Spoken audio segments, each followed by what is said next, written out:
11h32 sur Europe 1 et pour ces 2 heures d'émission, Elliott Deval et vous, il est question du futur gouvernement Le Cornu, vraisemblablement sans les Républicains. Quelles doivent être ses priorités d'après vous? N'hésitez pas à réagir, le standard est ouvert au 01 80 20 39 21. Et nous avons tous les spécialistes pour répondre à toutes vos questions. Si vous avez des questions sur ce gouvernement, quelle priorité, quel candidat, quel objectif pour Sébastien Lecornu, vous Je me prenez tiens à la votre disposition des auditeurs. Téléphone 01 80 20 39 21 et Jules Torres, journaliste au service politique du JDD, ainsi que Sébastien Lénier de Valeurs Actuelles, ou encore le politologue qui est avec nous, Arnaud Benedetti, répondra. Les trois répondront à vos questions, bien évidemment, jusqu'à minuit au standard. Jusqu'à minuit, et puis même après minuit, ils continueront, puisqu'ils sont en pleine forme. Ils adorent ce type de séquence. Vous savez, ils déjeunent tout le temps avec les hommes politiques ils connaissent. La jurisprudence,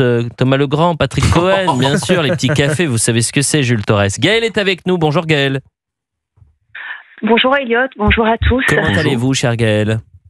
Bah écoutez, très bien, malgré le contexte ambiant. Enfin, je suis en Bretagne et il fait très beau. Mais est-ce que vous êtes inquiète ? C'est une question que je me pose. Est-ce que les gens sont passionnés ? Ça se voit parce qu'il y a du monde devant les télévisions ou aux postes de radio, mais est-ce que vous êtes préoccupé par cette instabilité où vous vous dites que ce soit le gouvernement de M. Lecornu ou de François Bayrou ou de M. Barnier, en fait les choses ne bougent pas, n'avancent pas suffisamment rapidement, ou de voir cette instabilité-là est une véritable préoccupation?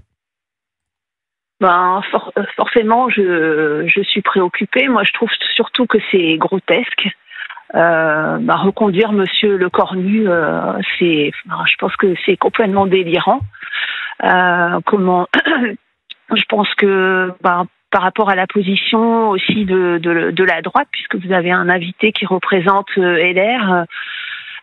Moi, je pense que Monsieur Retailleau n'a pas démérité, bien au contraire, à son poste de ministre de l'Intérieur. Il a un peu fait preuve de naïveté, entre guillemets, par rapport à Monsieur Lecornu. Il faut rappeler que Monsieur Lecornu, Monsieur le maire, Monsieur Darmanin ou Monsieur Philippe sont quand même des traîtres à leur parti. Je pense qu'il n'y a rien à attendre de ces personnes-là et qu'on ne peut pas leur faire confiance.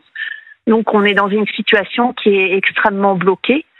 Moi, par rapport à ça, j'adopterais plutôt la position de David Lisnard, qui à mon avis représente le mieux aujourd'hui la droite. C'est-à-dire que on est dans une situation de blocage et à mon avis, il faudrait que M. Macron démissionne. Alors, c'est sa décision. Moi, vu le spectacle qu'il nous donne dans cette pièce de théâtre, je pense qu'il n'y a pas grand-chose à en attendre et qu'il démissionnera pas. Mais c'est la solution, pour moi, la plus réaliste. Et quand beaucoup me disent que ça mettrait à mal les institutions de la Ve République, moi je pense que déjà le spectacle désolant qui nous est offert les met déjà complètement à mal. Et puis, Gaëlle, j'ai une question à vous poser, parce que si je comprends bien, vous avez une fibre plutôt à droite, on est d'accord ? Oui, droite libérale, on va dire. J'entends. Droite libérale. Vous avez cité un certain nombre de personnalités qui ont cette fibre de droite. Je pense par exemple à Gérald Darmanin, qui était un sarkozyste de la première heure et qui, depuis 8 ans, a multiplié les ministères. Vous avez employé un terme qui peut interpeller. Vous avez dit ce sont des traîtres pour leur parti, les Républicains. Ça a toujours été ça a toujours été un parti de gouvernement. Et moi, je pose toujours la question aux auditeurs quand ils sont assez durs envers ces personnes qui sont allées, en quelque sorte, rentrer dans cette bataille-là. Je pose toujours la même question. Gaël, vous préférez avoir Gérald Darmanin au ministère de la Justice ou au ministère de l'Intérieur, ou avoir des personnalités qui ont plus une fibre de gauche? Je pense à Didier Migaud, je pense à Elisabeth Borne, je pense à Éric Dupond-Moretti, je pense encore à Jean-Noël Barrot, ou même Agnès Pannier-Runacher. Ah ben, bien sûr, je préfère avoir ces personnes-là, sauf que ces personnes-là, comme vous l'avez dit, elles y sont depuis 2017. Elles ont vu ce que pouvait donner le gouvernement, enfin la présidence de Monsieur Macron, surtout depuis 2022. Elles auraient pu partir. Moi, je pense que ça aurait été la solution la plus digne pour elles.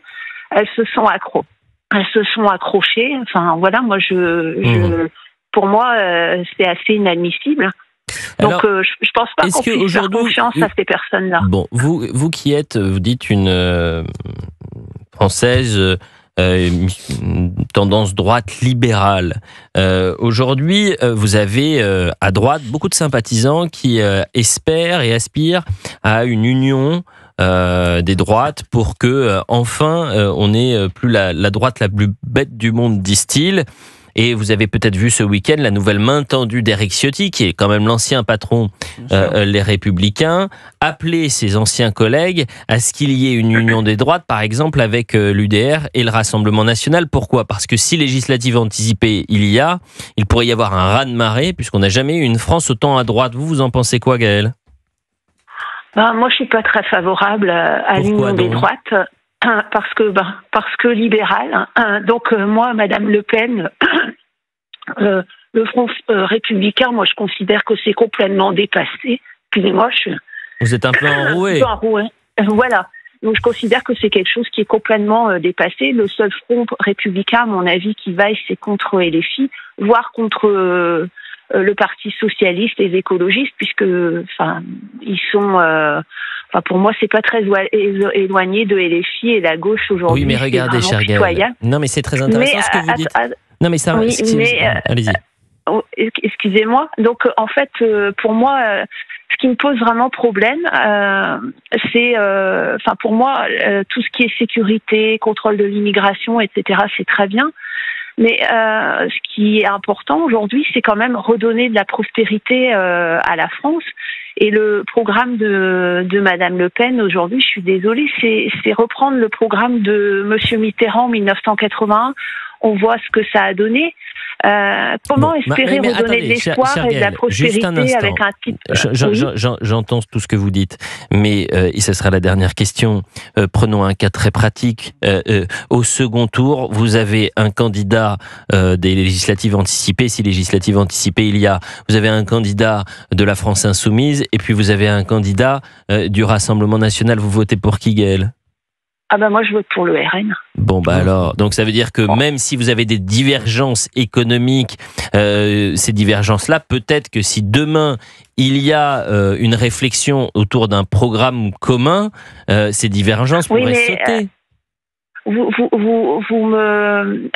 me dites le choix entre LFI et le RN. Moi, je considère que LFI, c'est ce qu'il y a de pire. Et le choix entre Renaissance et RN ? Si demain, il y a des législatives anticipées au second tour, RN, Renaissance ? Entre Renaissance et RN, écoutez, là, moi, je m'abstiens. Je vote blanc. Blanc. C'est intéressant. Eh bien, je vous remercie, chère Gaëlle, de nous avoir expliqué tout cela. C'est aussi, et je le dis à Pierre-Henri Dumont, qui est secrétaire général adjoint Les Républicains, de 11h à 13h. On donne beaucoup la parole, justement, aux auditeurs. On essaye de comprendre et de prendre le pouls des Français.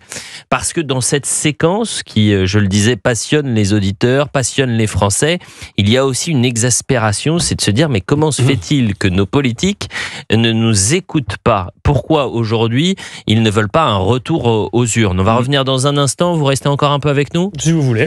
Écoutez, vous êtes le bienvenu pour la deuxième partie de l'émission.